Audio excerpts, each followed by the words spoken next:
Hi everyone, and welcome to the in-depth review and guide of the Ratta Supernote A6 Agile note-taking device and an e-reader. Last time we were doing the unboxing and checking things out like as a first glance type of thing.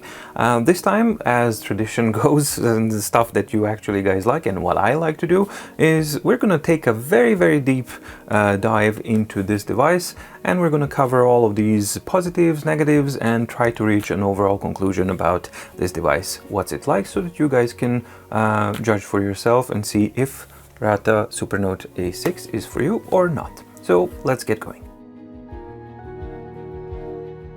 Here is the Ratta Supernote A6 Agile. As far as the external features go, of course on the front you have the 7.8-inch e-ink display. Then on the top we have a power button, which is for power on and sleep functions. Here is a hidden LED, which is green when charging, red when the battery is low. Nothing on either side of the device, and at the bottom we have the USB-C port. At the back, this slot here is used for slotting and securing the device into the cover. And a unique feature on Supernote devices, both A6 and A5, I think it's patented, is this slider on the side. And this slider has a dual function, and it's super useful. So you can slide from up to down and from down to up. From down to up, it brings up the main menu, or switching between the modes of the app. And from the down up, it forces a refresh on the screen. So if you have some ghosting, you just go like this, it refreshes, and it's all nice and clean. As far as I know, I think this is the only device that does that, and it's absolutely fantastic. As far as the screen goes, it's a standard e-ink touch screen, so it's both stylus and touch responsive. It has the same resolution as every other screen usually now has, which is 1872 by 1404. However, because it's of a smaller size, which is 7.8 inches, this means that your overall density of the image and the overall quality that you see is much higher than the other ones. So average display, which has the same specifications but larger display, has a 226 or 227 dpi resolution, and this guy has 300 pixels per inch resolution, and it actually shows. This higher pixel per inch resolution means that even at smaller scale, the clarity of text and clarity of everything that's written is really impressive. You can never actually see a pixel or any type of aliasing, and it results in a very pleasant reading experience and writing experience overall. It's quite easy on the eyes.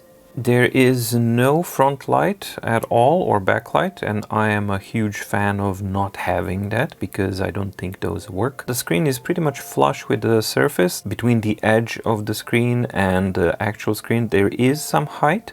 It's not as low as the Remarkable, but it's nowhere near as high as it is on the Onyx Books devices. And on top of it all is a dedicated screen protector that's not just a screen protector, but it's actually part of a design that, in conjunction with the design of the pen or the pen tip, gives you this very unique writing experience and dedicated type of writing resistance, which is very cool. As far as the dimensions go, it's 188 millimeters tall, it's 138 millimeters wide, it's relatively thick at 7.2 millimeters. It's quite thick and a little bit thicker than the competitors. However, not as a bad thing. For me at least, it's not as a bad thing. It's very nice, and it's very kind of chunky, and it gives you a certain satisfaction to hold it in hand and to work with it. Most importantly, the edges are very nicely crafted and rounded, and it never presses too hard, and it's never really uncomfortable to use in any position that I've found so far. Weight is about 245 grams, which is quite light in general, but again, in context of a smaller size, you feel it and you will perceive it as a bit of a heftier device. So That's not to say that it's ever pressing on my hands or ever hard to use. It's just a general tactile feel and feedback that you get from the device. And again, I think it's just on the edge of being too heavy, but it's still on the edge. It doesn't cross that boundary, and it doesn't become too heavy, but it is a little bit on the edge of the heavier side of things.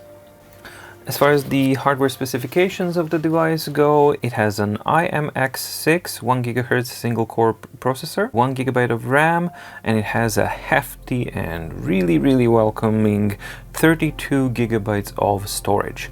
No external SD cards or anything like that. The battery is, of course, in the back, and it's 2500 milliamps capacity. And there is no Bluetooth. As I said, there is no front light or any kind of light at all. There is no audio speakers, and there are no audio microphones at all. So it's a very focused type of device, and I think that's a good thing. It's using a standard vacuum digitizer, so any vacuum digitizer type of pen should work properly with the device.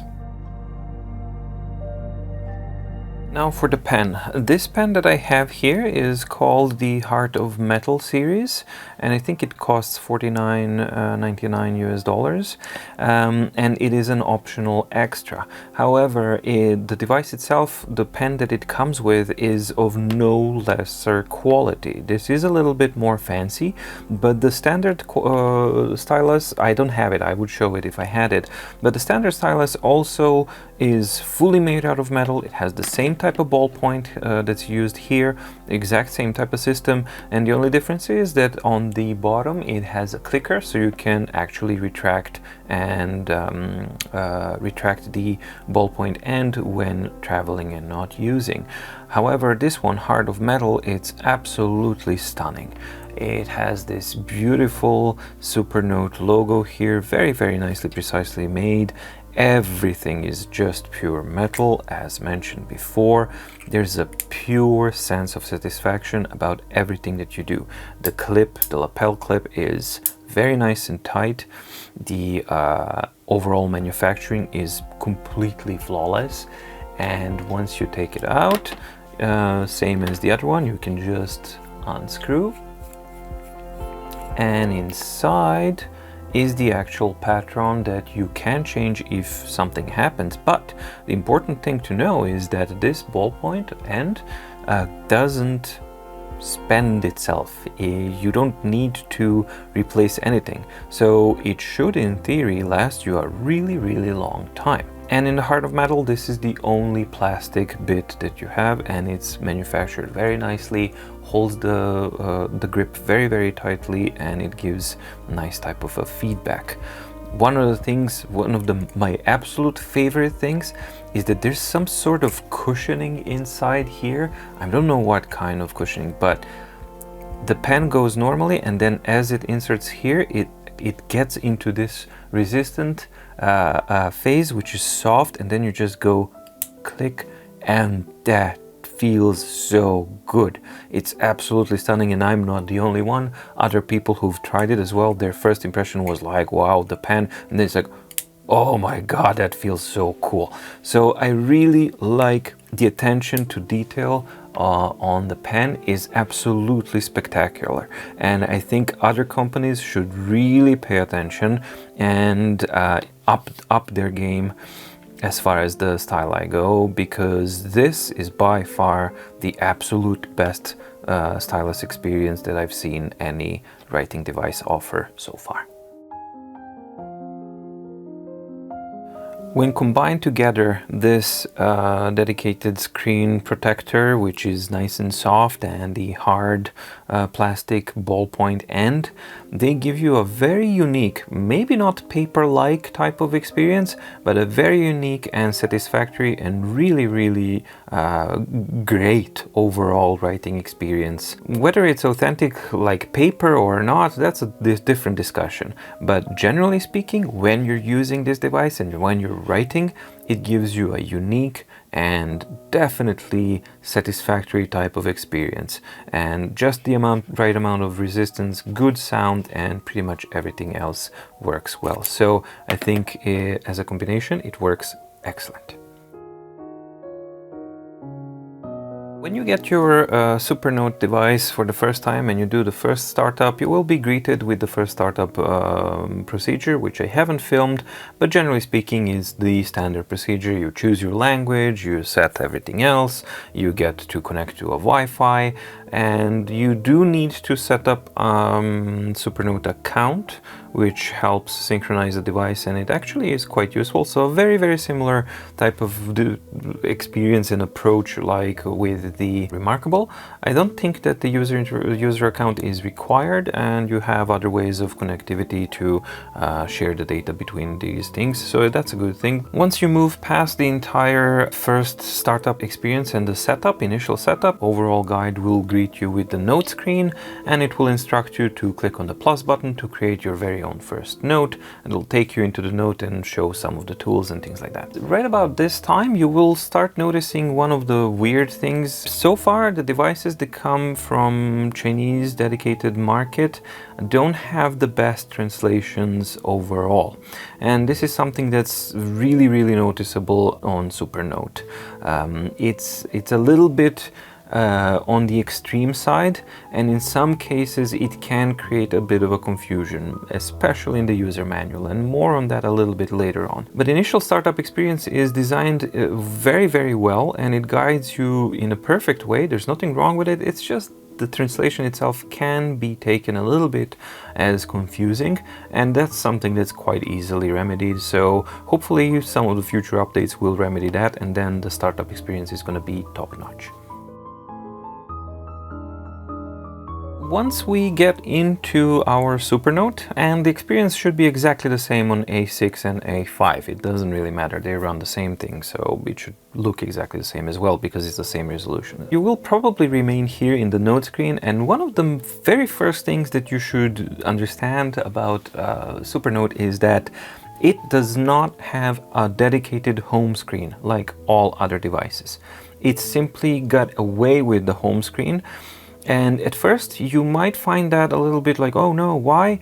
But there is a method to the madness, and I really like what they did. It took a bit of bravery to actually do something like this and do it a little bit differently. They explain it in the user manual if you're able to understand it, and after deciphering the meaning a little bit. This approach was meant to increase your overall efficiency and to make the device and the whole user experience easier to use, and I think it does work. You have to spend a tiny bit of time to actually get used to that kind of approach, but once you do, it actually starts making a whole lot more sense than jumping here and then back, here and then back. You actually don't have to go there. You can always jump directly into the mode that you want, and we'll cover everything in detail. So there are several ways that you can interact with the Supernote, and generally speaking we have the power button, which is for sleep, and single press for getting it into sleep, and single press to get it back, and a long press to turn it on or off. Standard stuff. Then we have the completely unique feature to the Supernote, which is the slider on the side. Up to down brings up the main tab or the tag menu, which is, you can think of it as a main menu if you will, and down to up forces the refresh of the screen. So if you have any ghosting, you just go like this, it refreshes the screen and everything is nice and clean, and that's an absolutely fantastic feature. And regardless of what you're doing, this sidebar is absolutely awesome. I love this feature so much, and you use it all the time. The approach is absolutely perfect. The second overall general thing that you can use is the top-down pull-down menu, and this is a general type of menu that, regardless of which mode you're in, this is a device-related menu, and it itself gives you certain options that we're gonna go through a little bit later on, and you just slide up and it goes away. And then you have the left bar menu, which is available only in the writing applications. So If you just slide from left to right, it pops up the menu, and then you have your brush tools or writing tools, so to speak. It is not possible to change the orientation of this left bar. It can go to the right side because it would probably just interfere with this. And this does pose a question like, what do you do if you're left-handed? And they thought about it, and because Supernote is like a constantly evolving type of experience, and they're constantly updating it with new updates and improvements. Since update 3.17, I believe, now I'm on 3.3.3, but since update 3.17, they added a couple of features that we're going to go in depth when covering the notes that should address this type of issue. But if you are left-handed, this will pose a problem, but there is a way around it, which is quite elegant and quite cool. And finally, there's the double tap, which hides and shows the main menu of the mode that you are in. Now this menu will be a little bit different, and I have to mention that the double tap is a little bit of hit and miss. It's more hit than miss, but you do miss several times that you will find yourself double tapping a couple of times. So yeah, the touch recognition, it's not like 10 out of 10, so you will have to do it several times, but after a while, there we go, after a while you do get used to it and you will be able to actually get it. So it's not super frustrating, but it's not ideal either. Let's first cover the device settings. There's two ways that you can get to the device settings. First one is you can get to the tags menu and you can just tap on Supernote, and this will automatically take you to the settings menu.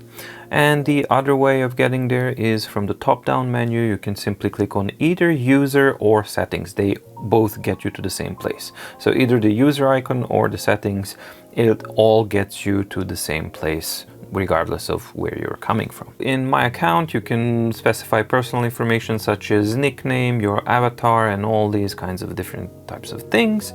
Your favorites, when you favorite documents and notes, they will be shown here as well. Then you have some device info, and you can rename your device if you wanted to, change language, date and time format, and most importantly, under the device menu, this is where you calibrate your stylus, which is quite important, and it's a very quick and easy procedure, but it is important step to take. Then you have your Wi-Fi, only 2.4G, there's no 5G support in the device yet, unfortunately. Then you can change system fonts. Currently I think there's just 3 to choose from. Then we get to the tags menu, and the tags menu is basically what you see here. So when I slide down, you can see that we have recent document, note, blah, blah, blah. This is where you reorder your tags so that you can customize the order in which these appear and how they are ordered, which is a great thing. Then we get to the system tab, and this is where you can check and customize your screensaver. So currently that's the graphics that I'm using for my screensaver, and you can see that's the graphics that's displayed. Self-setting, there we go, the translation stuff. Self-setting means user screensavers, basically. So these are the screensavers that you would manually place into a dedicated folder, and they would automatically appear here. And you're also able to set screensavers from any page of a notebook. So you can sketch your own thing and then automatically set that as a screensaver directly from notebook, and we'll show where and how to do this. The sleeping time, you can set a wake up password lock, which is a 6-digit number, but this is an overall lock on a device. There is no option of locking individual folders or documents, so there's no encryption of any kind, but pretty much standard for these devices. You just set up an overall pin basically, and then it works like that. Then you have auto shutdown, and factory reset is also in the system. And then finally in the about, you have your auto update, software updates, and other device related info. Some of the important stuff is system cache cleanup. So if it starts like garbaging around and things like that, it's a good idea to actually do the cleanup. And you have the storage capacity complexity overview overall. So that's the settings overall, and it's quite good. There are some things that I think are missing, and it would be cool to actually add things like keyboard calibration and maybe some keyboard settings, because currently that's lacking, and we're gonna cover that in detail a little bit later on. Overall, pretty good. In the top-down menu, you've got your user and settings, which we've already covered. And then you have this second button here, which actually you can toggle on and off next page and previous page buttons. If you see these two circles, if I turn them off, they're off, and they serve as a shortcut to not use gestures, but actually just press for previous or next button. And if you long press and hold, you can reposition them on the screen, but I don't find it to function really well. First of all, because the performance is really bad. I mean, you can see how horribly sluggish that is. And secondly, there is no grid that will snap them into position, so if you move them, they will always be a little bit skewed or off. Usually I have this thing turned off simply because the swipe gestures work well enough. Next to it we have the Wi-Fi on and off toggle button. Then this one here is usually just like two arrows chasing each other, and that's a sync button, so that you can synchronize the content from your local device onto your user account, so that you can have access to the documents from other devices as well. Then we have a search function, and a search function works really nicely. You can search for files by name normally, and then you get your keyboard appears here. More importantly, you have this unique option which is called search by asterisk, and if you draw this little symbol on any page of a note or a document, you will basically stamp it, and then Supernote will know, oh, you want this to be to show up in your search by asterisk. So it's a really cool feature, and it works very well. So you can always just draw this little note, this little symbol, pentagram-like symbol, on any page, and this page will automatically be marked like an asterisk, and it will work really cool. After that is the settings button, and then you have the question mark, which is the user manual. However, now I have to mention something. I've been using the device for a while, so I have quite a lot of documents here, but when you first get the device, you will only have the user manual document in the documents folder. So naturally, you would assume that you would go into that document and that you will be able to use it properly. So you just go through it and you read through it, and then you start encountering a couple of problems. First of all, you're greeted by Supernote A5, but this is Supernote A6. But then again, they're pretty much similar, maybe just a different format, that's fine. User manual version 1.4, okay. The problem is twofold. First of all, the translation from Chinese is very unfortunate, and it's extremely confusing at most of the times, and at sometimes it's borderline completely impossible to understand. So a lot of effort has to go into trying to understand what is being translated here, and quite a few things have literally been lost in translation. The second problem is that because this is an older user manual, it is showing you the positioning of icons and the icons themselves that are no longer present here. And when you put those two together, and first time experiencing a new type of user interface and user experience overall, the first time experience is extremely confusing, and I can see that it could be very a put-off factor for many new users.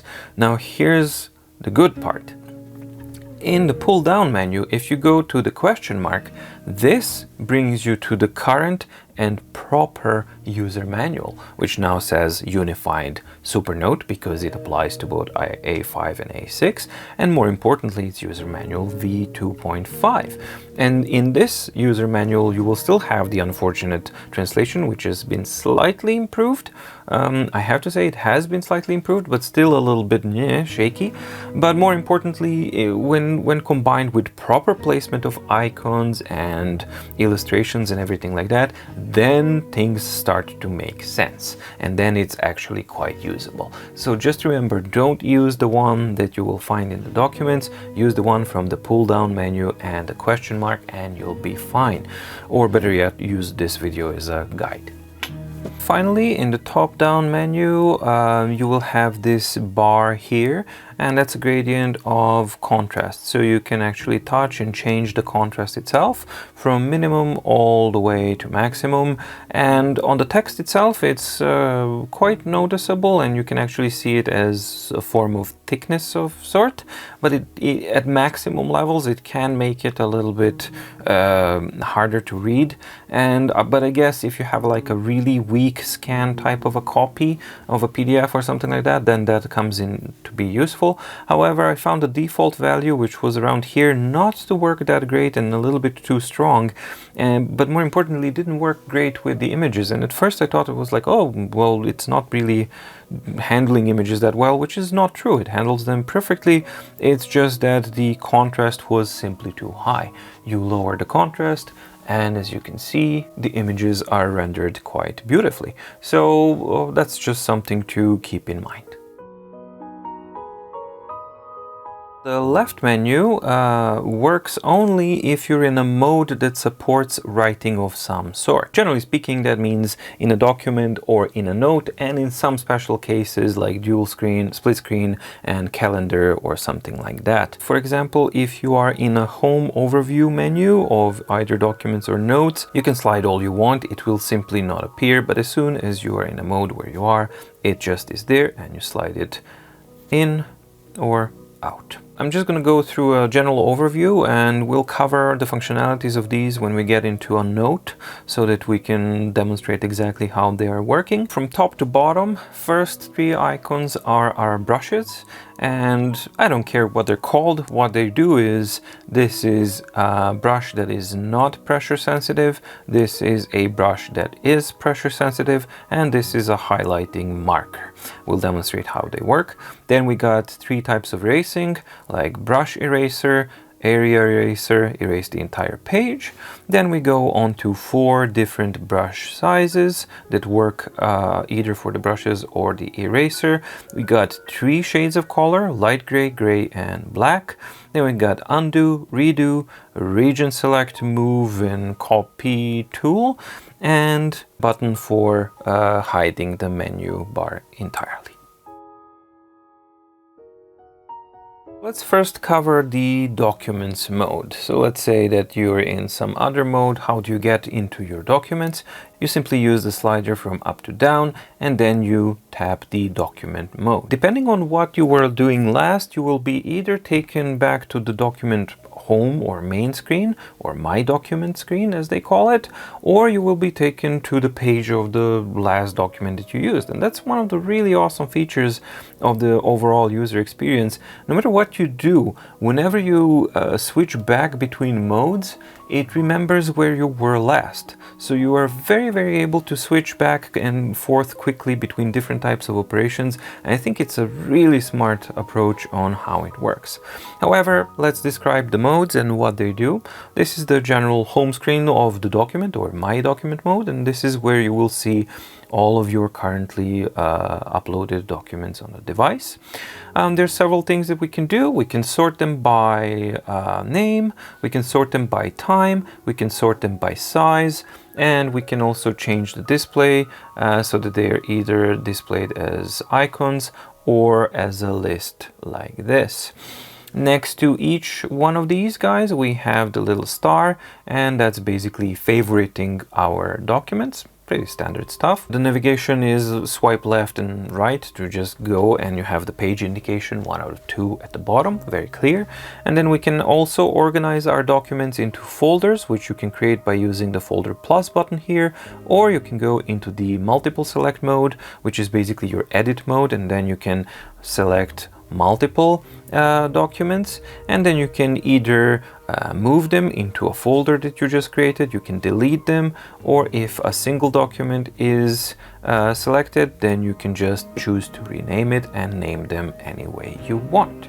You enter a document standardly by just tapping and pressing on it, and it will remember where you left off, and it will just put you at the page where you were last here.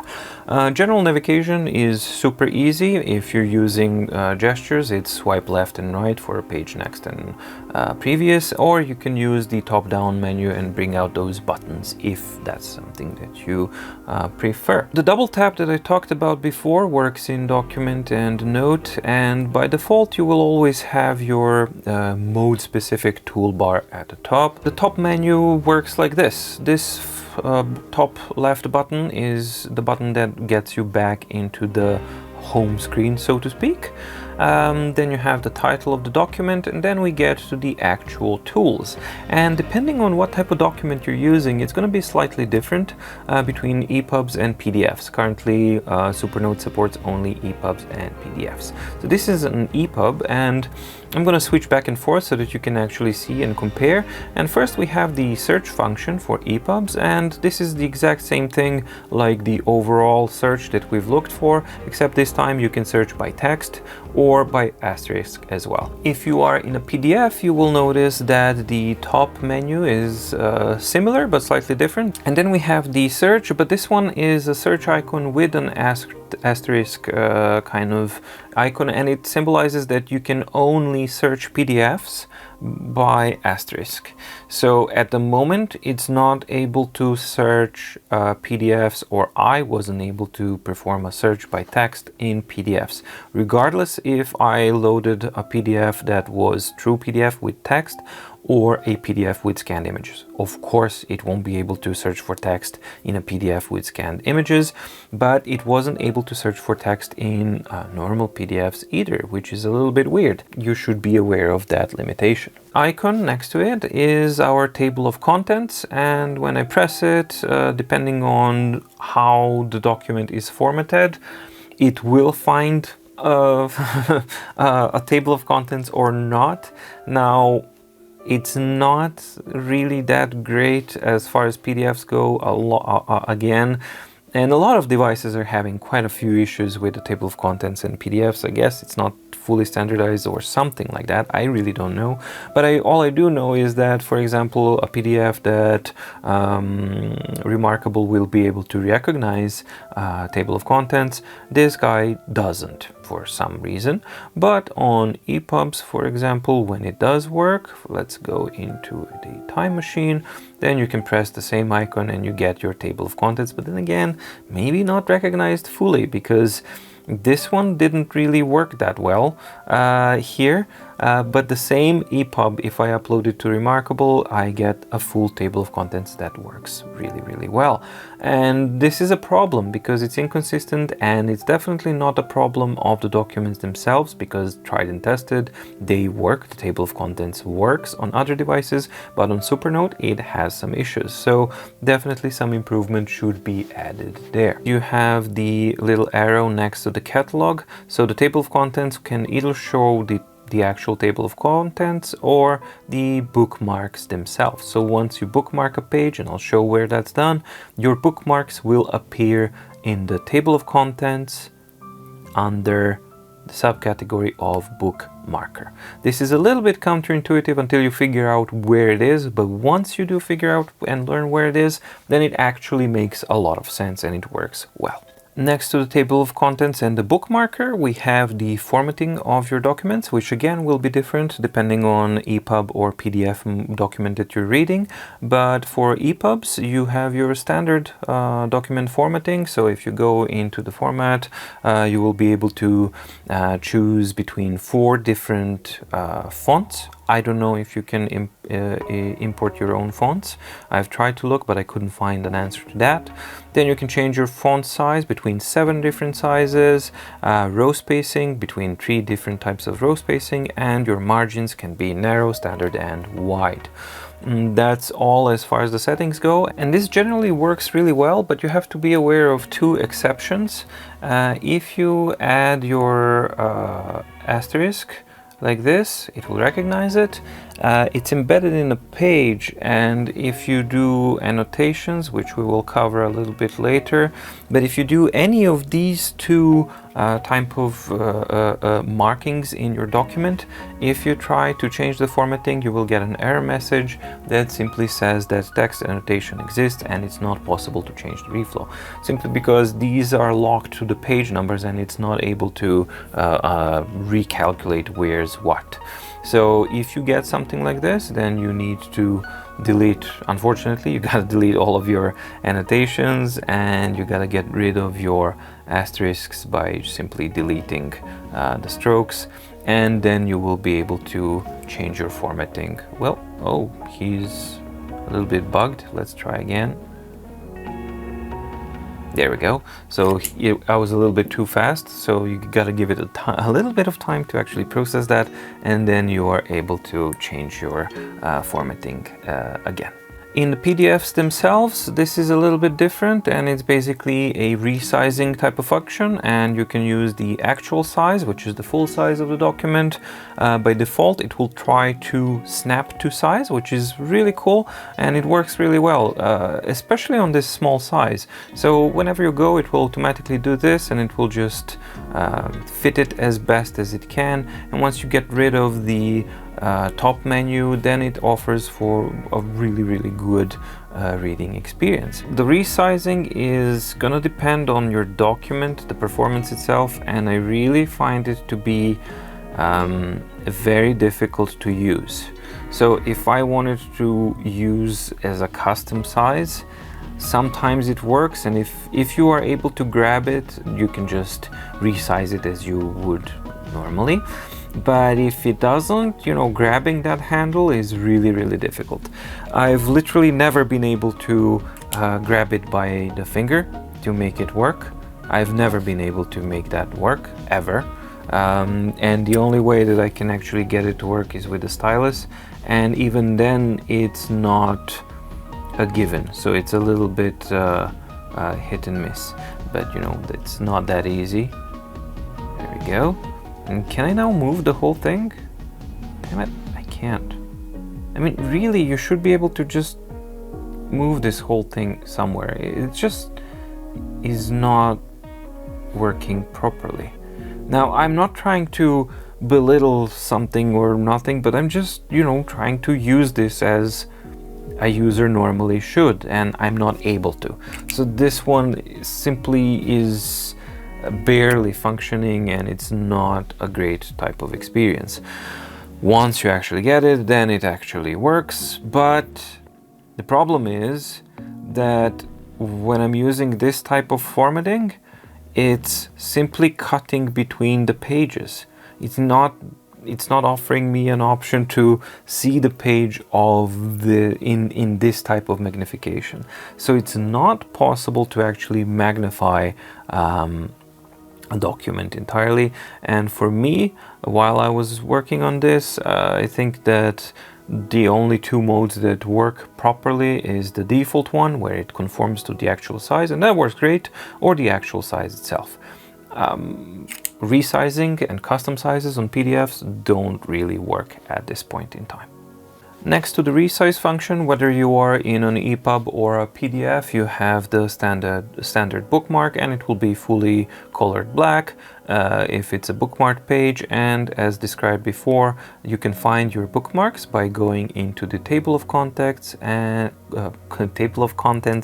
switching to bookmarker, and then the bookmarker will be listed here. So that works really well and very intuitive once you learn where to find your bookmarks. Next to the bookmark, if you are in a PDF document, you will have a couple of, literally two, dedicated icons. And the first one is like an image, which is basically a screenshot. So you can take any PDF with scribbles or anything that you've done, and you can export it immediately as a PNG screenshot. Once you press it, it will go screening, and then it will tell you where the screenshot has been saved. And a similar functionality is with the export button as well. If I press it, it will just export and tell you that it's automatically exported into the export folder. Now this is only possible on PDFs. This is not possible with EPUBs.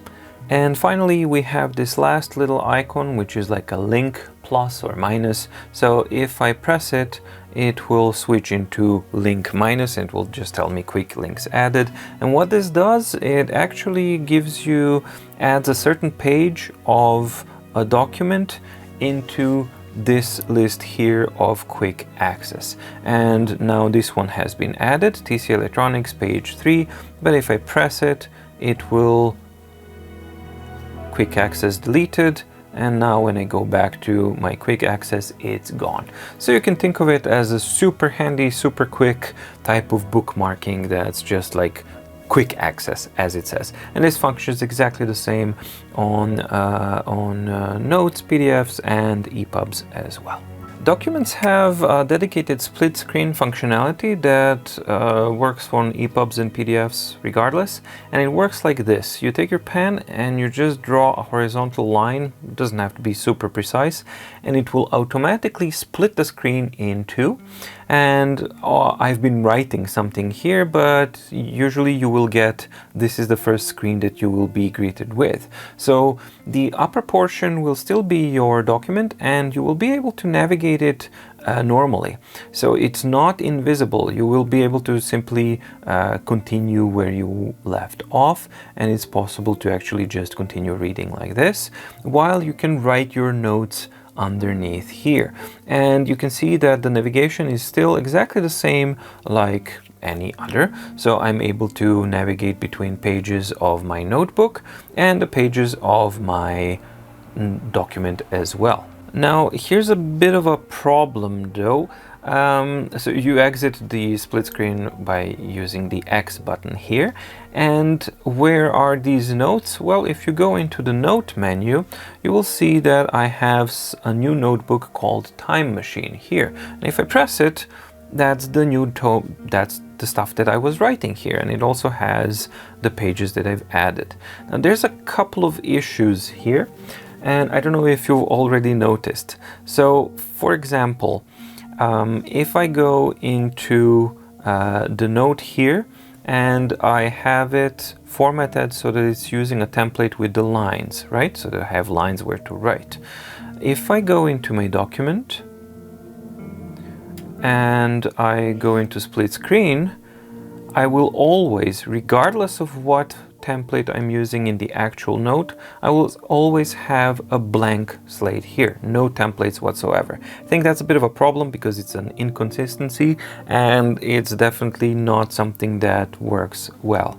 However, that's not the biggest problem. The biggest problem, maybe some of you already noticed, is that the notes that are created in the split screen mode are wrong. And how are they wrong? Well, I've started writing from the top of the split screen of my note, but this is actually writing in the physical screen space, not in the note space, if you will.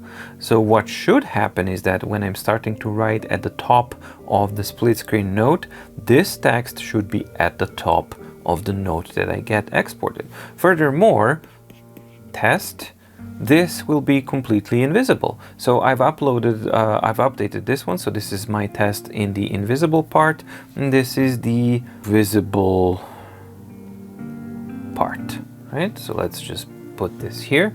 And if I now switch back to my document and I go to Time Machine, split screen mode, it has to be to the edge, split screen mode, and visible part is here, so it updates normally as it should.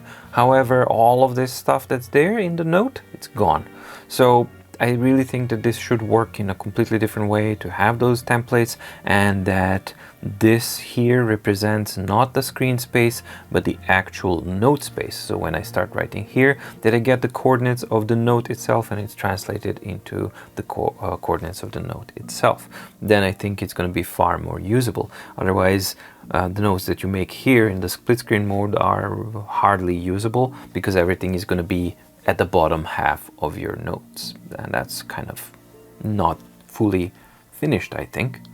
I've already covered the function of and mentioned the functionality of an asterisk, but basically if you draw a star symbol, it will recognize it really well, and it's basically like a stamp on a page, so that you can later search for that page, and you can search by asterisk, and these pages will automatically appear here, which is really cool. How do you get rid of an asterisk? Well, simply because it was recognized. It doesn't mean anything else than that it's still recognized as strokes. So you can just clear a page of any strokes, and then it's gone, and it will no longer appear in your asterisk search.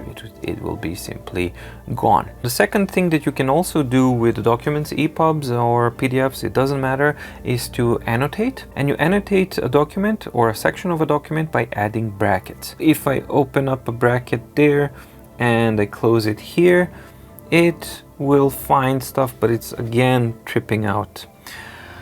It's not the best. When it works great. But it's a little bit of a hit and miss, and as you can see, let me just zoom in so that you can see what's going on. The way it's recognizing is, yeah, it recognized, the first one is recognized after updating, so maybe if I move the page forward and back, yeah, so when I may move the page forward and back, then it reassembles itself into a proper annotation. Just so you know, it actually works. So it's a little bit kind of yeah, but usually on PDFs I found it to work a little bit better than on EPUBs. But then again, maybe it's just the type of document that I have. Now, more importantly, it actually changes the formatting of the annotations. So you can see that we're using one type of font and spacing and a completely different type of font and spacing here. I think that's what threw it off, because it's adjusting the spacing and then it just displays it in a weird way, but once you actually refresh, then it displays correctly. So well, refresh, let's try as if the refresh works. Let's see here, and maybe down to here. So now it's gonna trip out, yeah, but if I just go refresh, no, it has to be a page. So you have to change the page itself, and then it will reshape itself. All right, a little clunky, but it works. Once you put in an annotation, it will be marked by a little A symbol here. That little A symbol is going to change into a P if you tap on the annotation. You will see your annotation. You will be presented with a blank slate where you can okay, synchronization success, okay. And this is where I can have my notes, right? So you can have notes associated with every annotation that you make in a document. I think it's really handy that this little A or P will automatically tell you this is simply an annotation or this is actually an annotation with a comment. I have no idea what P stands for. As long as I know what it does, I'm fine with that. Annotations can be also removed from the same menu by tapping on it. Then you have this little trash can, and that just deletes the annotation and the note itself. One more thing about the annotations. I think this is a problem with the translations. So let's say that I've made my annotations, right? And then I go here and maybe I just want to quickly find them. Of course, there's functionality for it, but it might be a little bit difficult to find until you know where it is. If you swipe down and in the main menu, you have the tab called Summary, whatever, and in the summary, you will be able to find all of your annotations. Why this is not called annotations, I don't know, but annotations are stored in the tab Summary. This is where you find them, and you can expand them when you select one individual one. You can have the same type of functionality, deleting them, adding notes, everything pretty much works exactly the same. The only weird thing is that it's under the tab called the Summary, not Annotations. I don't know, for me that's a little bit weird. Maybe it makes sense to other people who are more experienced with e-reader type of nomenclature, but for me, if I'm making annotations and I want to find my annotations, this should say Annotations. onto the note side of things. So the notebooks work pretty much the same as the documents. The general navigation is the same. So the home screen menu, you have the same sorting by name, size, and time. You can sort them as tabs or as a list. You can make 4 folders, and with the plus icon, there's the only difference is that you can create new notebooks. You can't create new documents. So the plus icon creates a new notebook, and you can also edit in the exact same way. You can select, rename, move, or delete your notebooks. Very, very consistent from 2 menus, and that's a good thing. Notebooks are possible to be renamed by simply tapping on the name button as well. I've been able to rename some of the documents, for example EPUBs, but I've never been able to do the same on a PDF. Maybe I was just unlucky with the presses, but yeah. But either way, it's also possible to rename notebooks by simply tapping on the name here, and then you just type in the name that you want. The top here works exactly the same. It goes back to the home menu of the notebooks. Then we have the search icon, which I already showed, and it works exactly the same as with the PDFs. So it can only search by asterisk. It cannot search by text because it doesn't recognize strokes as text in this default mode. Then we have the page selection type of functionality, and this is pretty much exactly the same type of functionality like the overall documents, but this is within a page itself, and this gives us a couple of more things.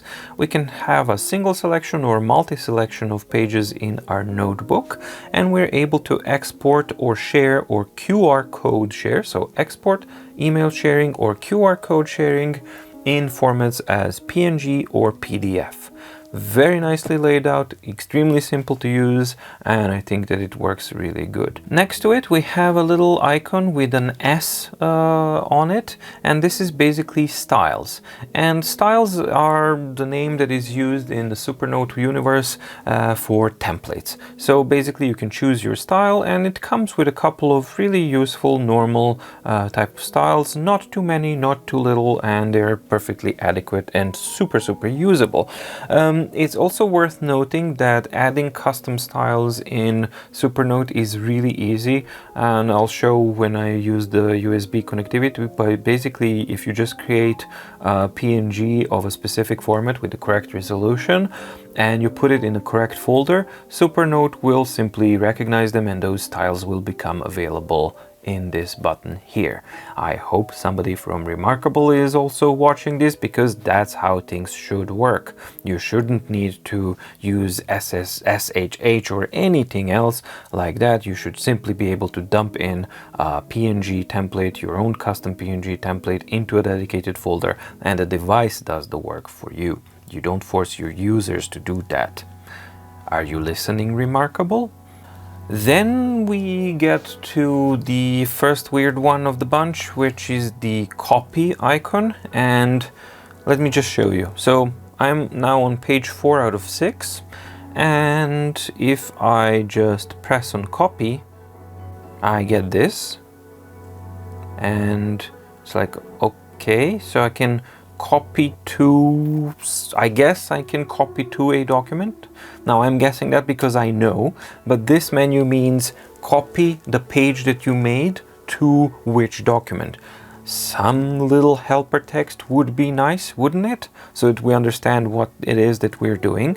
So what's actually happening is that the page that you press the copy is now stored into the buffer, and now the Supernote is asking you, by not asking you, where do you want to copy that page to. So you can copy to any other notebook, and it will be pasted at the end. So if I confirm, the note of this page has been built.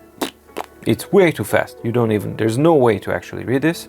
And the page of this document has been copied to the target. So if I now go to the target notebook, I should have the page. I now see that I have 4 pages. Previously I had 2 empty ones, and there it is. It's copied and it works. So there's nothing wrong with the functionality itself. It works as it should. The only problem is, or 2 problems are, when you're in the copy mode here, we need a text here that says, what do you want the user to do? Where are we? What is the user supposed to be doing? And once you actually perform that copy, the pop-up is great and the text is great, but it's there for a fraction of a second. It should be there a little bit longer so that people can maybe actually read and understand what has happened. Other than that, it works okay. The ideal thing would be to be able to copy into a specific place in the notebook, not just to append at the end, but maybe to be able to also insert the page into a notebook, which is currently not possible to do. Then we have, next to the copy button, we have a screensaver button, and this means that we can take a screenshot or of the current page and save it as a custom screensaver. So if I wanted to, and maybe just doodle something and say, this is my screensaver, you know, a smiley or whatever. And now I can click on the button here and set current page as screensaver, confirm. Settings completed, that's great. And if I go back here and if I go into screensaver, now everything is saved, including the template. It literally takes a screenshot as a PNG and saves it into the appropriate place. And if you remember from what we talked before, if you go into the settings, into the device, and we go to the system and into the screensaver, now I have self-setting user templates or user screensavers are here, and that's my screensaver. So I can just go into here and choose my default one, and now I've assigned it, and now my screensaver is back to the way it was. Similarly, you can upload custom-made PNGs to a dedicated folder. I'll show which folder, and then you will be able to choose your custom drawings or PNGs or whatever as your screensavers. Again, are you listening, Remarkable? That's how these things should be done. Then we have the quick link icon, which works exactly the same like for EPUBs, PDFs, documents, and for notes. You can just add a quick link document or a quick link as a page into the quick links. And then we have the plus and minus pages here, and they work a little bit weird. The minus is fine, it just removes the page that you are at, and that's okay. But the plus adds a page, but it adds a page before the page you're at. So for example, now I'm on page 4 out of 6. And if I press plus, my document has been expanded to 7. I'm still on page 4, except that my pages have been moved one forward and I've inserted an empty page here. So what the plus does is basically insert a page at the page where you're at. So that's the best way to think about it, is page insert. Now, unfortunately, I don't have an undo, but I can just delete it and I confirm and I'm back to where I was. This is great and works perfectly fine, especially because a simple swipe is all you need to add a new page at the end of a notebook. So very standard behavior. The only thing is that you should think of the plus button not as an add, but as an insert page where you're at the moment. While we're talking about the page management, there's one thing that doesn't work, and it's not possible currently to reorder pages. So there's no way for me to say that I want to move this one over here or this one over there. So that doesn't work. That's a bit of a problem, but hopefully this is something that will be added in some of the future updates. Alright, now that we've covered the whole functionality and the guide part of the video for the notes, let's talk a little bit about the actual writing experience. And I think it falls somewhere neatly between the Remarkable and the Onyx books series. It's not as complex and as super impressive as it is on the Remarkable itself, simply because the display, while it is fast, it's not fast enough, and Remarkable is much faster, but it's far, far better than the experience that you get on an Onyx Books series of devices. And basically, yeah, you have your pressure ignorant type of tool, and then you have your pressure sensitive tool, which reacts like a Wacom tablet. No responsiveness to the tilt at all, but it's actually fine. Then you have also the marker itself, which can be of different colors. You can use different colors. Again, not pressure sensitive. The thickness is what it is, and you can't change the thickness of the marker. It's set.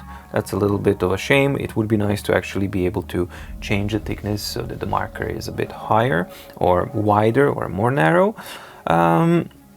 Then we have our eraser, where you can change the thickness of the brush. So you can erase like this. You can erase a region, or you can erase the entire page. Confirmation, which is nice. You don't want to lose your work inadvertently. The writing itself, too thick. Let's go like this maybe. The writing itself is really good. So if I were to grade it and Remarkable was A, this is a very strong B+. So don't get me wrong, for your daily needs of taking notes and doing all sorts of things, this is perfectly awesome, and it gives you a really good tactile feel because of the stuff we talked about, the cover on the screen and the ballpoint, the plastic ballpoint here. The tools are rudimentary, but what they do really well. Now, a couple of things. It's not ideal. Why a B+? Well, two things. First of all, because of the screen protector thickness, that thickness basically makes your pen a little bit more distant from the screen, and while it's nothing really super noticeable, it is there. So you will be able to actually notice it, and it will bother you from time to time. Maybe yes, maybe not. But for me, yes, it does create a tiny bit of a disconnect from the screen itself, and it's a little bit disconcerting. The other thing is that the speed of the screen is good, but not great. So the lag is there. It would be idiotically stupid for me to actually say that it's a slow screen. No, it is not a slow screen. It's very fast, but it's not fast enough not to notice the lag. So you will notice the lag a little bit here and there.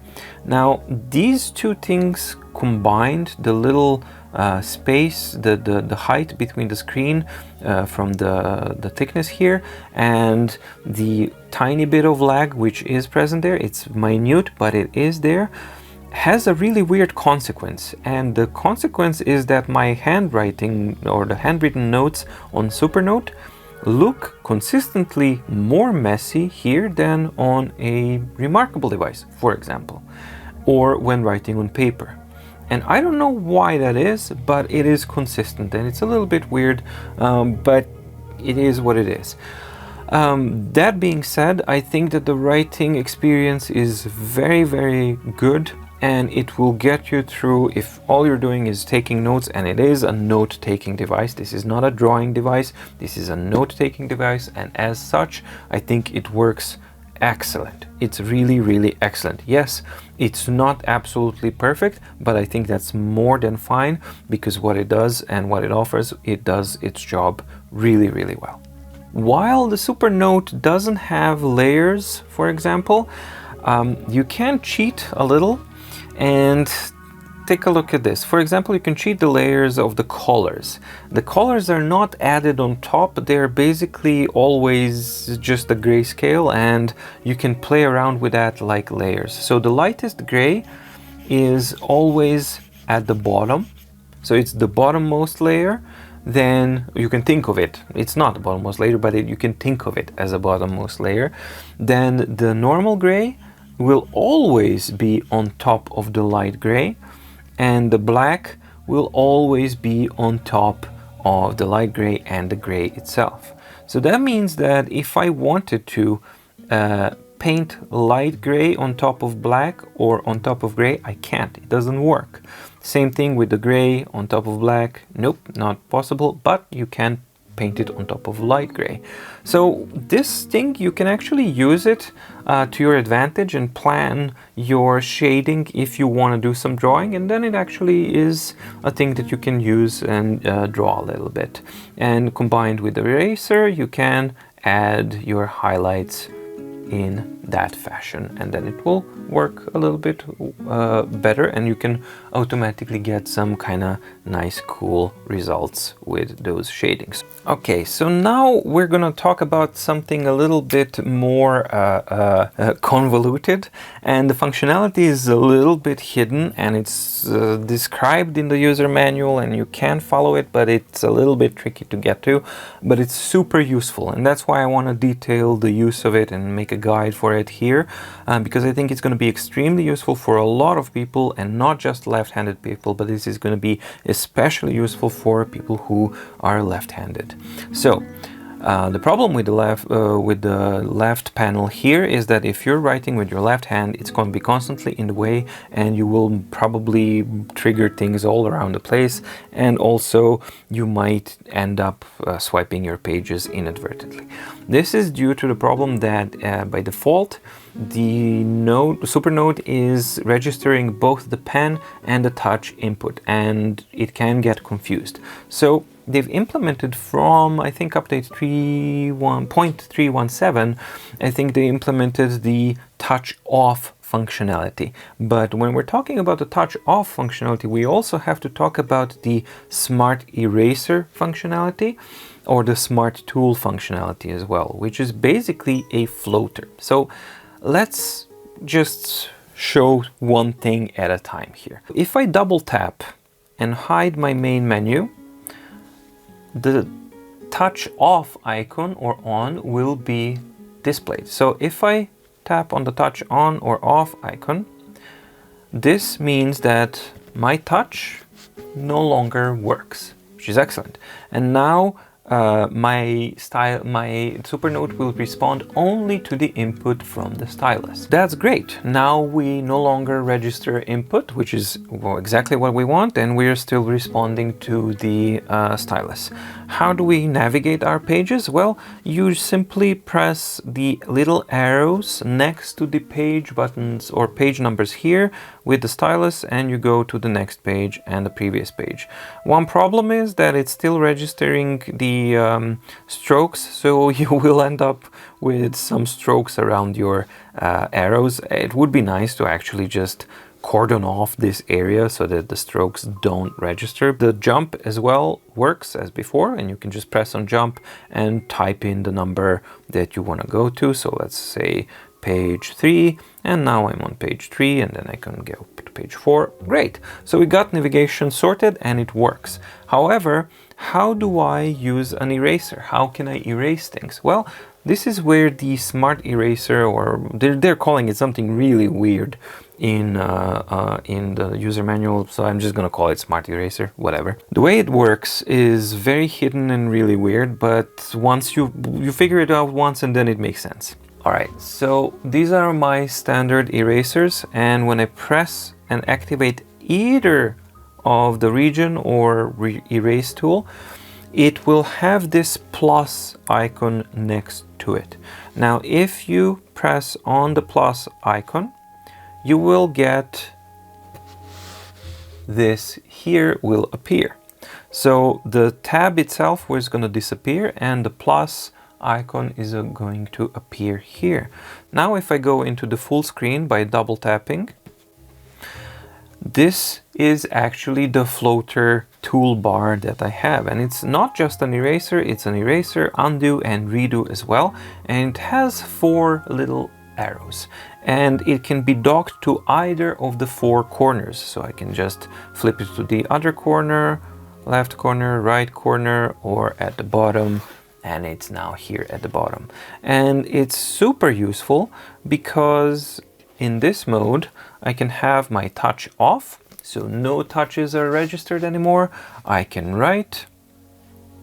If I turn it off, I'm in my pen mode. If I turn it on, I'm in my erase mode, and I am using the full screen all the way. So, and you can undo and redo, and it works great. So it's a little bit convoluted to set up. It's one of those things that you just do it once and then you just know how it works and it's all fine. It's hard to figure out on your own, close to impossible, but once somebody shows you and you know how to do it, I think you'll be just fine. Next we have the email app, and the email app works really cool, and it allows you to add and synchronize your different types of inboxes, and you can, I think, have only one inbox at a time. Now, I do have a couple of things that I would like to mention about setting these things up. Because initially I had quite a lot of problems to set the server up. Normally you need to get your IMAP and SMTP servers from your email provider. For example, if it's a Gmail, then it's imap.gmail.com using an SSL port 993, and for SMTP it's smtp.gmail.com using SSL port 465. Normally that would be fine, and you should be able to log in with your regular email address and password that you use for logging in, and it will work unless you are using a two-step verification method. If you are using a two-step verification method, the Supernote won't be able to log in, but there is a way around it, and I'm just going to show you how to do that. The very first thing, regardless of what type of logging authorization you're using, you will need to get your server details. And for Gmail, this is used by, you can get these very easily by getting into your Gmail, and then you go to your settings icon, then you go to settings, then you go to forwarding, pop IMAP. And the very first thing that's really important is to make sure that the POP and IMAP accesses are enabled. So these need to be green and they need to be enabled in order to actually get this to work. Now, once you've done that, then you can click on the configuration instructions to get your server details. So once you click on that, we will be taken to the configuration window here, and here you will find your settings for both incoming and outgoing mail services, and you just type it in and it's all fine. So this is where we branch out to two different possibilities. So the very first possibility is that if you're not using a two-step verification authorization process for your account, this will work. Then you're all set, and you can just log in with your email and your regular password that you're using, not for the Supernote account, but for your email account, for your Gmail. Then you will just log in and it will work. If, however, you're using a two-step verification process, the login will fail. No matter how correct it all is, it will always fail.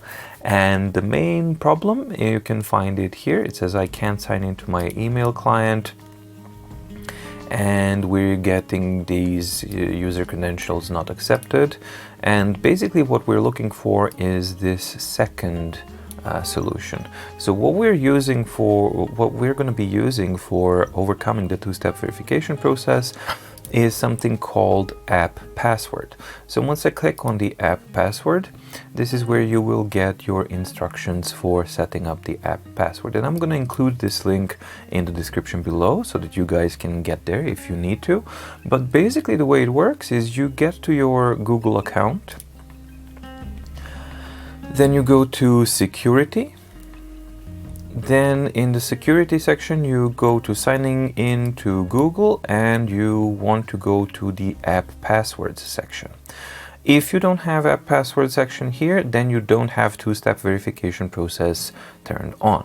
So this is only if you have a two-step verification process.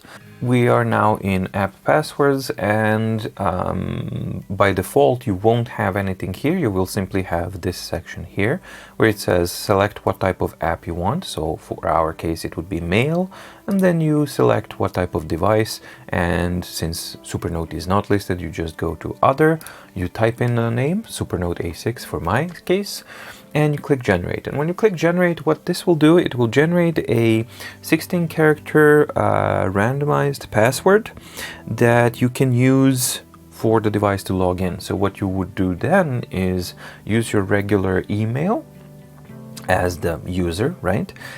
But instead of your regular email password, you would use the app password that you got here, the 16-character password that you got here. You don't need to write it down, you don't need to remember it or anything like that, because the device will remember it. That's how it works. And that's pretty much it. So once you're done with the device, you simply delete it and the password will no longer be valid. And once you do that, then the email syncing and logging in will just work perfectly. Once that's done, then you should have no problems logging in, and your email account will be able to be used within Supernote environment, which is fantastic. It's super awesome, super practical, and you can do things that are really cool. You can easily share files, you can easily receive files, you don't have to get out of the Supernote environment. You can send emails to request a document, you get a document, you use it, and I think it's something that these types of devices, regardless of how rudimentary and disconnected they are, you still need your email.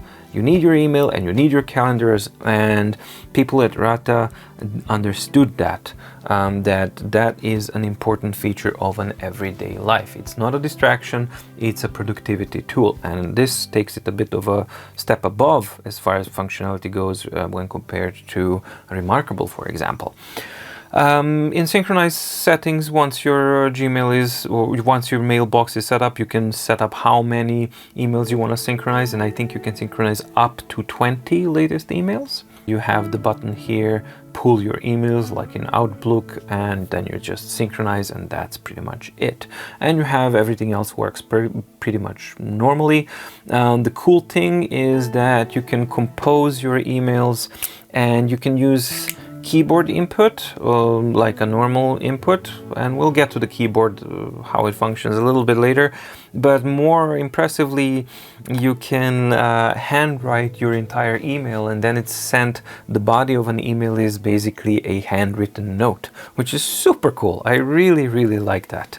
So that's a cool thing. And of course you can add a receiver. You have to manually type in the address, but it does remember the last several emails that you used, addresses that you used, so you can pick from the list that you used from before. You type your subject, and then you can add your attachments as well, so you can add your PDF documents or anything else. And while we're here, this is a cool point to show. When you connect the device to a PC or a Mac via USB, these are the folders that you'll see, and this is basically what we talked about. So your exported documents will be in the export folder, your documents are in the document folder, your notes are in the note folder, your screenshots are in the screenshot folder, and smart writing conversions are in the smart writing conversions as well.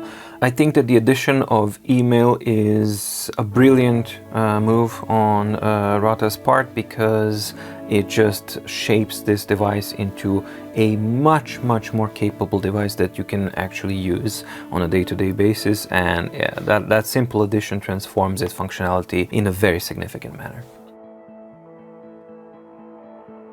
Next to it we have the calendar, which works, but not that great.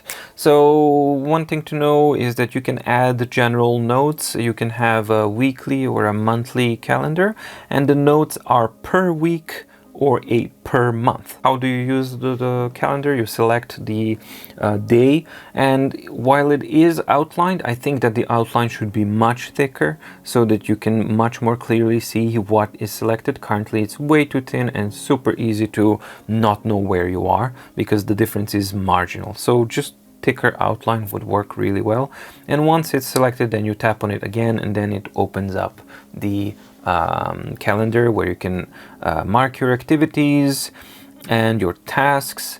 And herein lies a little bit of a problem. If I attempt to write an activity number, let's say 700, I'm being very careful, and seemingly it works. However, if I write a little out, there's like invisible lines here that cut through the areas where you're able to write, And all on its own, it wouldn't be a problem if it weren't for a very useful feature. So let's say 1057. And when I return to my calendar, you'll see that it is automatically trying to recognize your handwriting, which is great. On the ones that weren't cut off, it recognizes it brilliantly, but the one that was cut off, it didn't know. Is it a 0 or a 5 or what the hell is it? And it actually makes sense, because if I get in and you look at it, he doesn't know what to recognize it as. So these two invisible lines, I don't see the reason why they should be there. And let's say that I wanted to say 7 a.m. eat breakfast.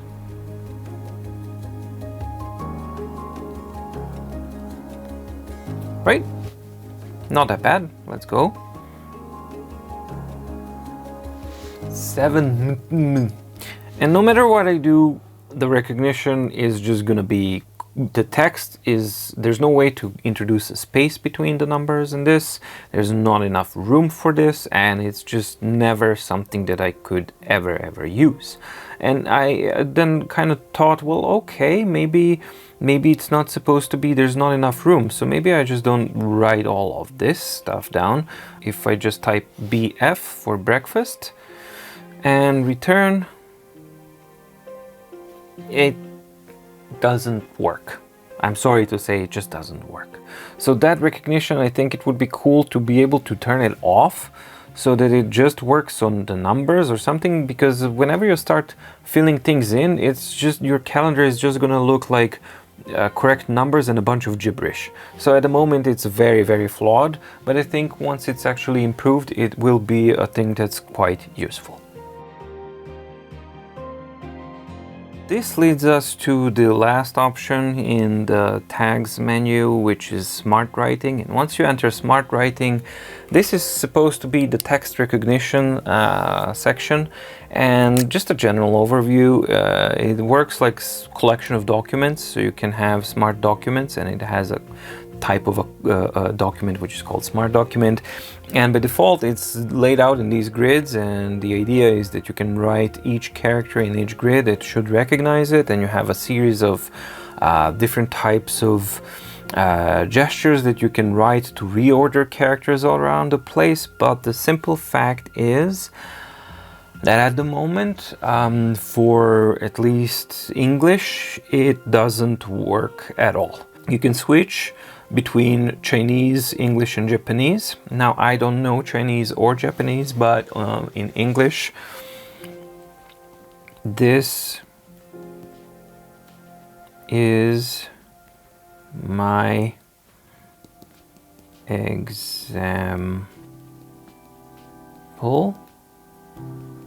number 3. So this is my example, which is relatively clearly written. This one I would understand that it can't be understood because NO3 and but this is my example is translated in I don't think that this is working, so I'm not gonna spend too much time on it until it's improved. Let's just say this is a work in progress. And finally, let's cover the keyboard itself. So from time to time, you will have different types of keyboard options. Most of the times when you're typing, you're gonna have this type of thing. And there's a couple of issues with the keyboard. The general responsiveness to the touch, I don't think is precise enough for it to work, and I always resorted back to using the stylus on the keyboard. Once I start using that, then it's far more precise and a much better experience, but on the touch itself, it simply isn't working properly. Furthermore, there are no options to customize or set up your keyboard in any way, so there's no way to calibrate your keyboard. There is no way to set up the behavior of the keyboard. For example, maybe I won't want just the first letter always to be capitalized and then automatically go back to lowercase letters, but there's no option to do that. So you always have to go shift blah blah blah blah blah and all of those kinds of things. So combined, the lack of responsiveness, the inability to calibrate, and the inability to customize the settings of behavior of your keyboard doesn't make it that usable, and it doesn't make it a pleasant experience to use at all. So every time I needed to use a keyboard, it was just like ugh. So the idea of writing an email, typing an email on this keyboard is something that gets my spidey senses tingling, and not in a good way. So it's a good thing that you can handwrite the note. At the moment, for English speaking audience, you cannot just write here, it will not get recognized, so you need to use your writing here, and writing in the keyboard I think is best used with a pen, because with the touch responsiveness it's not working properly. Alright, we got two more things that I would like to cover as well, so that we have a complete overview and guide to this Supernote A6 device. And these are basically file management operations and interconnectivity, how you can interact with the device and how you can connect it to the outside world. There's two main ways that you can do this. One is via direct USB connection to your computer, and the second one is via use of the Supernote cloud system. So let's check out the USB connectivity first. So we'll just plug in a USB-C here, and as soon as it's plugged in, the Supernote will ask whether or not to enter the USB mode, and yes, we do want to enter the USB mode. And as soon as we enter the USB mode on our screen, you will be either prompted with the new device has been detected, like a new USB drive has been detected, what do you want to do with it, and then you open it up and it just works like a normal USB drive, and then you can see that we got 24.8 gigabytes free. So once you enter it, then you have all of these normal folders that correspond to the folders that we've already seen in the device itself. Your documents are in the documents, and if you create a folder here, it will be reflected directly on the device itself. So for example, if I just went here and made a new folder, the new folder instantly appears here. And if I rename that folder to my books, hit enter, it will refresh immediately to my books as well. So it's really cool that it's completely interactive and totally free. There's no hassle at all. It just all works. Super simple. For the user, it's extremely simple. It does everything you expect it to do. One of the downsides of moving files directly from your computer within folders is that there's a high likelihood that you'll lose annotations and things like that. So what I would actually advise is to do the actual moving of the files on the device itself, so that you don't lose the connection between these things. You have these couple of folders which are really important, and two of them are super useful. So the first one is My Style, and basically this is your templates folder. So if I choose, I've previously created a couple of templates just to play around with, so I'm just going to drag and drop them here into my Supernote, into the My Style folders. So templates, your custom templates, go into the My Style folder on Supernote.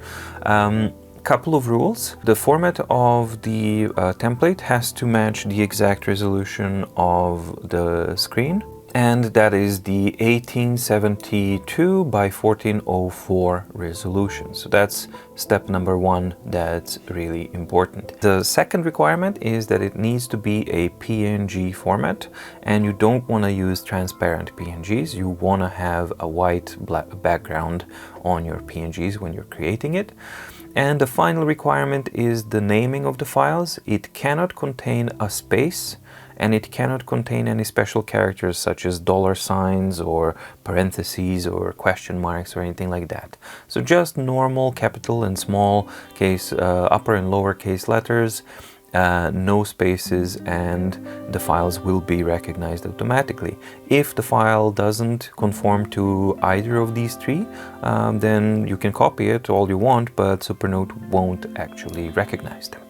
So I've copied these two now to my Supernote, and let's go into the note folder or the notes option, and let's get a new page over here. And if I go into styles and I move forward, here they are. I have my black canvas and I have my to-do list. So I created this very simple to-do list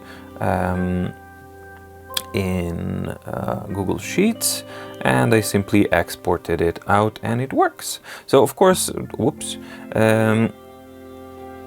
So of course this is way too small, but it works perfectly. So I would adjust it and then make sure that it actually is much more usable, but it definitely works. So that is an awesome thing. Now the other thing that I wanted to play around with was the black canvas, because I had the idea that it would be really cool to actually have a black background and just draw with, so let's refresh, and to be able to simply draw with the light gray color or something like that. However, that's not possible because of the layering of the colors that I've shown before.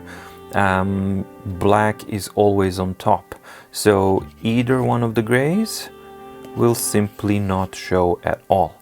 Now it is registering my strokes in the colors that I'm using, and we will be able to see that once I change my template back to something that's not black. So let's just go to white. And you can see that the strokes indeed were registered of the scribbles that I made. However, they were not visible because the way the colors are displayed are black is always on top, gray is underneath, and light gray is the lowest one. So unfortunately that doesn't work. Right, the next thing that's really cool is the important folder is the screenshots folder. Now this is the place where you're in your notes and you can take a screenshot if you remember, but more importantly, this is where you can place your custom images that you can use as your screensavers. So same rule applies, same naming rule, same PNG, same format, everything the same like with the templates. So I made a little sleeping hedgehog screensaver here, and I just drag and dropped it in the screenshot folder. And if I now go to the settings and go to my system and I go to screensaver and I go to more, it will actually, yeah, it works with both export and screenshot folders. So either screenshot or the export folder that you see in the drive here, so the export and the screenshot folders, both will register. You can choose the file that you upload from either one of these. So if I go into the screenshot here, I have my screensaver that I chose. I can confirm. And setting is completed. Okay, and now if I go out of this and if I press here, I get my sleeping hedgehog as a screensaver, which is awesome. Now that's the way it's supposed to work. You're supposed to simply drag and drop without an account, without anything else. If you so choose, you need to be able to simply drag and drop your files, custom templates, custom screensavers, and everything that you want into your device so that you can customize it to be your own. Well done. Perfect job. The second way to interact and connect Supernote to the outside world is via the use of the cloud.supernote.com. It will automatically go to .china, but cloud.supernote.com. That's where you register your account for the Supernote Cloud. And once you're registered, you can simply log in. And the important part is that once you have your account, you always need to actually use the sync button here, because this synchronizes the content of your device with the content of your account and vice versa. So it checks what are the differences, and it synchronizes both accounts so that they mirror each other.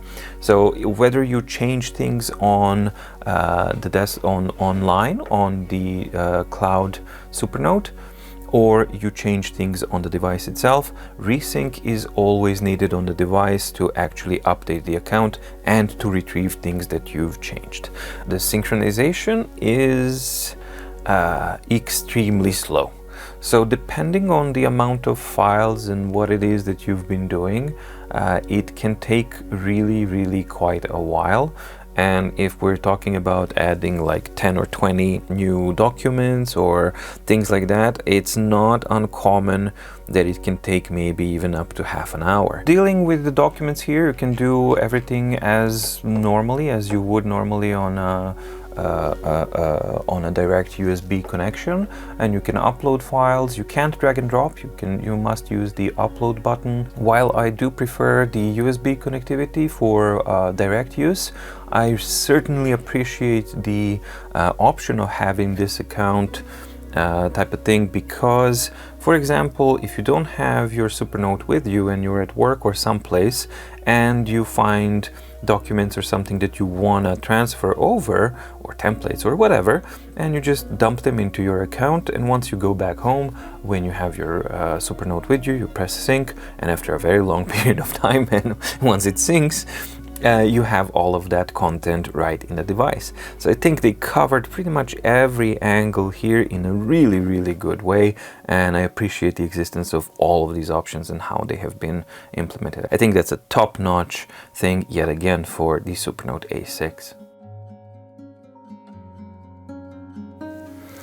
Alright, that was quite a lot to cover as usual, and I hope that you guys found it interesting and useful. I wanted to go specifically very in depth with this device because of the first con that I have to address, and that is the user manual. So as mentioned before, there's like 2 user manuals, and the obvious one is the wrong one. So it's like a trick gotcha question, and I don't think that should be a thing at all. First of all, you need to have only the correct user manual on your device, and there's no reason why an update shouldn't run a check to actually be sure that you only contain the correct user manual and that no older manuals are contained on the device, because that's a sure shot source of confusion right there. Now, the user manual conundrum is worsened by the translation to English. That's really not that good. The second version, the second manual, is a little bit better, but it's still way off from being completely understandable and usable. So most of the times, yes, the icons and the illustrations do certainly help, but it is a struggle. So even for someone like me who loves user manuals and goes through them, the experience with the user manual for Supernote A6 was, it shouldn't be like that. There's no reason why it should be like that, and it can be easily improved to be a much better experience. And I hope they actually spend some time on that before this device hits the Western markets, English-speaking markets, en masse, because currently it's mostly present in Eastern regions, but I think it will be a problem if that's not addressed. My second big problem is the keyboard input itself. It's sluggish, it doesn't respond well to touch, and there's no way to calibrate it. There's no way to calibrate the screen touch capabilities. There's no way to customize your keyboard so that maybe just the first letter of the sentence is capitalized, so it's a little bit more intelligent, like a standard keyboard should be in today's day and age. It's quite rudimentary, and I don't think it has been optimized for the Western market yet. Again, I really hope that that's something that happens, because it is an important element of the user experience, and the users need to be able to interact with the device seamlessly. And right now, if you're writing in English, the keyboard feels like a chore and an obstacle to take, and it shouldn't be like that. Another con for me is the overall performance. It is constantly, in everything you do, it's a little bit sluggish, And yeah, it has a single core CPU, 1 GHz CPU, but so does the Remarkable. And as you'll see in the next video that I make when I put the two together, the Remarkable doesn't have that type of sluggishness as the Supernote has. Now, it's not debilitating in any way, but it is present. Some further optimizations should be able to actually bring up the performance level, because clearly it's capable of doing a little bit more, but I think it's a bit hampered by how certain things are being done. So, for example, it's always waiting for everything to be ready until it displays and draws it to you, instead of maybe drawing things as they become ready, because that's a neat little trick that actually improves the perceived level of performance. So there's a bunch of little things that I think that they definitely have the room to improve the software responsiveness of the device itself. So I think it's not a hardware type of a fault. It is definitely something that software hopefully will improve over time. But one thing that can't be improved over time is the responsiveness to touches and how imprecise it is. Simply because it has that thick screen protector, and that's always a problem with every single device that uses a screen protector. Screen protector is simply an element that adds a layer of imprecision to your user's inputs. That's just the way it is, and that's something that they have to battle with. One common way of overcoming that is to actually have a calibration, screen calibration, or touch responsiveness calibration, and that can be used to remedy a lot of these issues. It can improve the perceived performance and responsiveness of a device a lot, really a lot. But unfortunately Supernote doesn't have that, and I hope that they add a calibration method that can in an intelligent way interpret the calibration data, that in turn can give you a more responsive and more fluid type of experience. Text recognition is, at least for English language, pretty much unusable. Yes, it does get some things right, but it's more wrong than right, and doesn't make it something that's actually usable at the moment. And also the whole idea of having a smart document and that the entire approach to text recognition is, and now here's the event of doing text recognition, that simply doesn't work. It's not really that usable. It needs to be something that's integrated completely with your writing experience, so that your notebook itself is able to offer you an option of text recognition and analyzing your page. Then it's a very useful option. As it is now, unfortunately, I don't think this is something that's kind of usable, and it's pretty much subpar.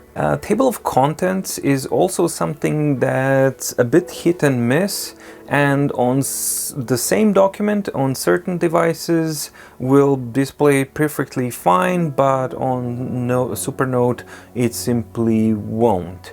Also, the formatting of the table of contents is not really the best, and it's definitely an area that needs quite a bit of improvement. And I think table of contents functionality is one of the fundamental ones for reader type of capabilities, so it's definitely something that should be improved in the future, and I hope they do.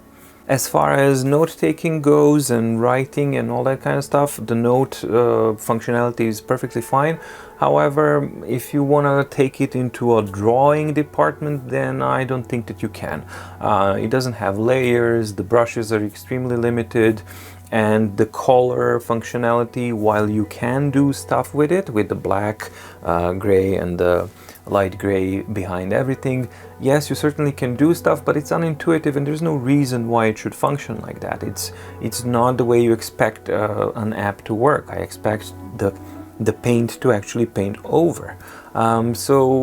It really depends what you're looking for, but it's a little bit on the limiting side. If all you're looking for is taking notes and no sketching or anything like that, then it works perfectly fine. But just don't expect to do anything more advanced than that on the Supernote. Alright, cons out of the way, now I can focus on the pros. And Supernote A6 definitely has a lot of pros and a lot of things going for it. Starting first and foremost with the actual design and the overall user experience while using this whole device, including the fabulous little flip book and everything like that. The format, the build quality, the design, everything, every single thing about it is just, for me, spot on, and it works perfectly for what it is. A small portable note-taking device. I think it's absolutely bang on, and every time I use it, it just makes me happy. It doesn't matter what the faults are and all of that kind of stuff, it just makes me feel good, and that's a huge plus for me. The pen. Oh my god, the pen. Boy, oh boy, is that ever a plus or what? Not only does it not get spent, you don't have to replace the nibs or anything like that, but the feel of it, the tactile experience of using this pen, this is just simply built like a really, really high quality regular pen, except that it works on this super awesome, cool little note-taking device. And combined the two with this metal thingy pen, it's just amazing. So another huge plus for the pen design and the build quality. It's spectacular. Another thing that I really love and admire is the approach they took to the overall user experience and navigation between different modes and the absence of the home screen. I think it's super awesome, and in the combination with the slider on the side, it's bang on. You simply you feel, as the name of the product is, Agile. You basically jump from mode to mode, from document to note, from this to that, and before you even know it, you're just simply flipping between different modes, and it's extremely good for productivity. Yes, it takes maybe 48 hours to get used to it, but once you do, it actually makes a lot more sense than the traditional approaches that we've had so far. And especially because you have that physical tactile feel that you do something and then you flip into the other mode. I can't really explain it why, but the end result of that user interface and navigation approach is that you definitely are more productive and you remain more focused on what it is that you're doing, because you don't have that middle step of I'm here, then I go here in order to get there. So you don't have points in order to get from A to C. I don't have to get the B. I can just go A to C, or A to D, or A to F. And I really love that. It really works. Battery life is an important consideration for these types of devices because they're mostly going to be used on conferences or when you're outside or when you're away from a plug. And one of the whole points of this device is to get unplugged. And Supernote definitely delivers on that. I have yet to charge it fully, so I've been using it pretty much consistently, like between 8-9 hours a day for these 10 days, because I've been actively learning it, reviewing it, and all of these kinds of things. And it's now down to 39%. So with that in mind, I think it can probably, with really active use, that it can easily last 2 weeks, and with normal moderate use, I think it can probably reach even 3 weeks without a problem, which is excellent. Email functionality is a huge plus for me. Yes, the point is to get disconnected and all that kind of stuff, but you need some sort of rudimentary functionality so that you don't have to switch from device to device. And email is pretty much one of the most important ones, so that you still can communicate with whoever and whatever that you need with, but that you don't have to stop and change your focus from the device onto something else. Because as soon as we get onto the other device, a smartphone, a tablet, or a computer, we have that element that we were trying to get away from in the first place, which was the distraction. And I don't see emails as a distraction point, especially not when they're implemented like this, where you refresh manually when you want to. There's no notifications to pling and bug you all the time. It's a functional tool that simply improves your productivity, and it raises the usability of this tool to a really high level. And I absolutely love how they've implemented this. Overall writing feel. I think it feels really good. It's not as awesome as the Remarkable is, but it's a very, very close second. And I really do appreciate the point that the combination of the pen and that screen top or protector, it gives you a unique writing feel. Whether it feels like paper or not, that should be a different discussion. I think that my main concern with this is how does it feel when you use it, and this feels great. It's not perfect, but it feels really, really good. So I love the overall writing experience. It's unique, it's authentic, and I think it fits the device, and it's a good overall experience. Reader functionalities are perfectly balanced, I think. So they're nowhere near the level of Onyx Books Note 2, which is like a complete mind-blowing powerhouse. And they are definitely not as rudimentary as the Remarkable. It's somewhere in the happy middle. So it's more on the sparser side of things. But the things that it has everything that you probably will be using, including the table of contents when it works properly, reformatting, scaling, which is kind of limited, can be improved, but it's there for rudimentary functionality, it's there. Screenshots, export, all of that kind of stuff, marking the documents, and most importantly, you have bookmarks. You have those asterisk symbols to mark things and organize your pages and things differently. You have annotations, you have commented annotations, you have split screen mode. I mean, there's really quite a lot there and very little not to like. Yes, certain things can definitely be improved, but what's already there is really, really good and super usable. So I really love the overall reader experience. It's very, very productive and very, very usable. When you put all of these elements together that I've talked about, I think that you get one really strong, cohesive design of a device that is easily usable in your everyday routine. Because it's so small, portable, because of the battery life, because of the awesome pen, and all of these things put together, you get a device that becomes a new part of your everyday routine. I constantly feel that I really want to use this thing, and that's an excellent thing. And finally, oh my god, it's so cute. I know this is an irrational and all that kind of stuff, but my god, this thing is so cute and so awesome. I just love it, love it, love it, love it, love it. So maybe it's the format, maybe it's everything together. I don't know, I don't care, but you know, it's just so cute. So what's my overall conclusion? I love it. I really love it.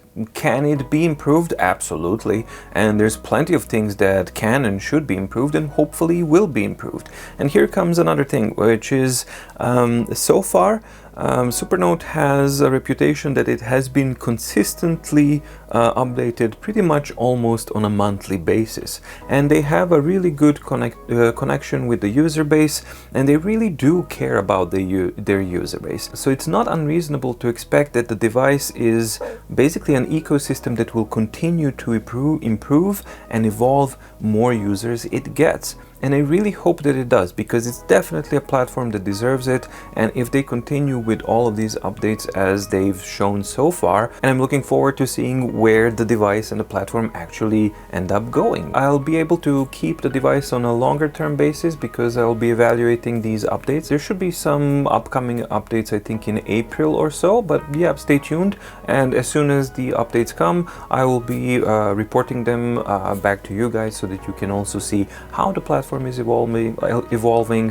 what type of a company Ratta are, so that you can make an educated and informed decision about whether this device suits your needs and activities or not. And overall, for me, warts and all, I really love it. I properly love it. I see myself using this device as carrying it with me and stuff like that, but not yet.